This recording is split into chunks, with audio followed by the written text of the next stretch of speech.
Hello and welcome to D93 News. Today we are coming to you from Hogwarts at Mountain Valley. The Philosopher's Stone says it's November and we are just 1 week away from the general election. Phil. Sam, while D93 doesn't have anything on the ballot this time around, we encourage you to participate in this and all elections. Now, speaking of voting, thousands of you cast a vote online for the name and mascot for D93's new high school. That's right. Voters were made up of parents, students, staff, and community members. The top 2 choices were the same across each and every demographic. The naming committee filtered down the results and even further and will present their top 3 names and mascots to the board in Wednesday's board meeting. Now, for the past couple of years, Mountain Valley has transformed into a pirate ship, but this year it chose a different thing. That's right. Mountain Valley is now unofficially the Hogwarts Academy. The change was done to promote literacy. Dumbledore agreed to do an exclusive interview with D93 News. He says all of this credit for this transformation belongs to his army. What it takes really is a great staff. I just get to ride the ship. I just get to ride the boat, but especially Mrs. Lenderink.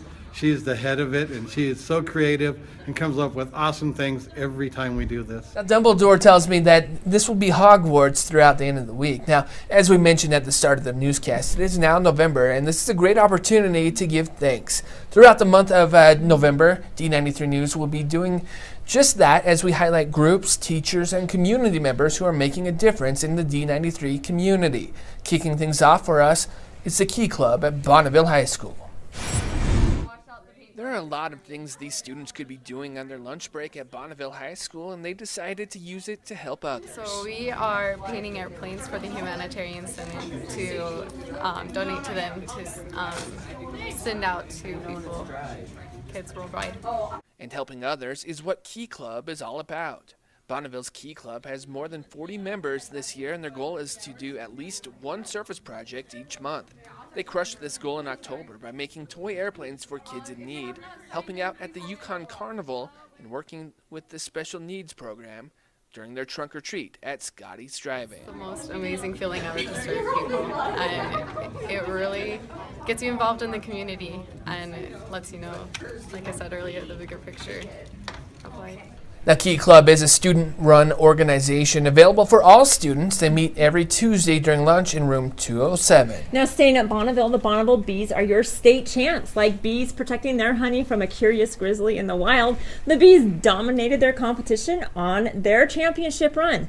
The Swarm did their part too. The Bonneville faithful swarmed the gym at Skyline and turned the Taj Magriz into the hive on wheels. You can relive the glory on their championship run by watching the archive broadcasts in the video tab on our Facebook page. A huge shout out also to the cross-country athletes who competed last week as well. The Hillcrest girls finished 7th in state. The Bonneville boys finished 9th. They were led by Colin Haroldson, who was the second fastest runner in the 5A state cross-country race. That's right, and just as D93 News likes to take the show on the road, ESPN's College Football Game Day does too. This tradition started in 1993 and is going stronger than ever today. It's a great way for fans to show their support and pride for their schools. So naturally, we wanted to be there to show our support for D93. Sam worked tirelessly on a sign that could alternate between Bonneville and Hillcrest. Well, her efforts paid off as both schools received a lot of attention. Now, behind the scenes, it was a great conversation starter as we ran into a lot of people from Eastern Idaho, including Principal Lords from Rocky Mountain. Well, I saw the Hillcrest sign first, which, that's good. It's representing the district, and I was worried that Bonneville wasn't on there, but I knew Phil would support both, and he had Bonneville on the backside, flipped it around, and it was cool to see. Now, this was Game Day's 4th visit to Salt Lake City. Other regional stops for Game Day include BYU and Boise State. Now, who doesn't like a surprise? It depends, Sam. I don't like surprises in my Halloween candy. You still trick or treat? No comment. Anyway, Rimrock students received quite the surprise last week as the teachers transformed into zombies and danced to Thriller.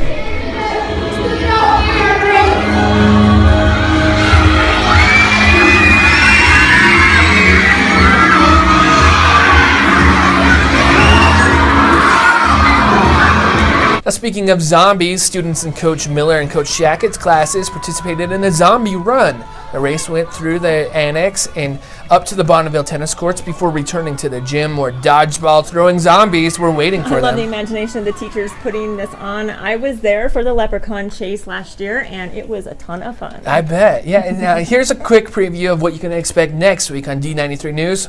Fairview has a new school song. We'll tell you what it took to compose it and why it's already such a big hit. And we'll tell you what school is now using pig math and how it's making a difference in the classroom. Plus, we'll bring you part 2 of our series, Giving Back.